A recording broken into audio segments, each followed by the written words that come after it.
All right, here we are again. Now we're going to be talking about phantom power and phase.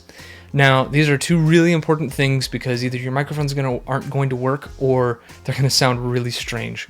So let me explain. Phantom power is a way to get power to a microphone. So we have dynamic and condenser microphones.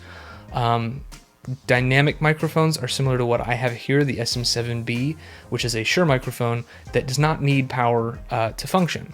However, there are a lot of pencil condenser microphones as well as studio microphones that have to have power to get sound from the microphone to your audio console or whatever you're heading to.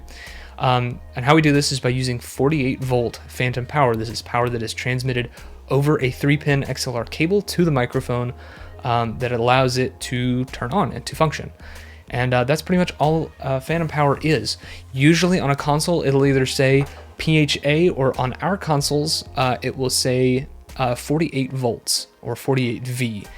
It's usually found right around the gain knob because it's one of those first things that you need to know, or first things to try if your microphone isn't working.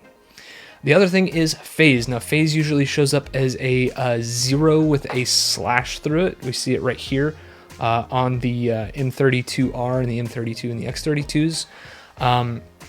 Basically, what this means is if you have two microphones that are on the same source, that are right next to each other, like for instance, the shotgun microphone I have on my camera and the SM7B right next to me might be out of phase because they are so close. This also happens when you have microphones tip to tip right next to each other. There's something called an XY stereo image. If you have microphones that are that close to one another, you might be getting the exact same or a slightly different wave function. So you get the same. Basically, what's happening is you're getting the same waveform. If you think of sound as waves of air, you'll get the same wave. You get the same wavelength, but because they're just slightly away from each other, one will be up here and they'll kind of be doing this thing. And when that happens is they start canceling each other out. And so what the phase function allows us to do is to set one microphone of our choice, out of phase, so that instead of doing this, they're doing this together, which is what you want.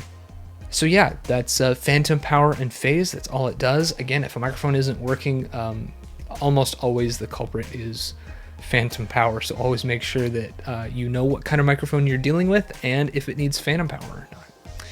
So yeah, that's all for now. Make sure to check out the next video. Thank you so much.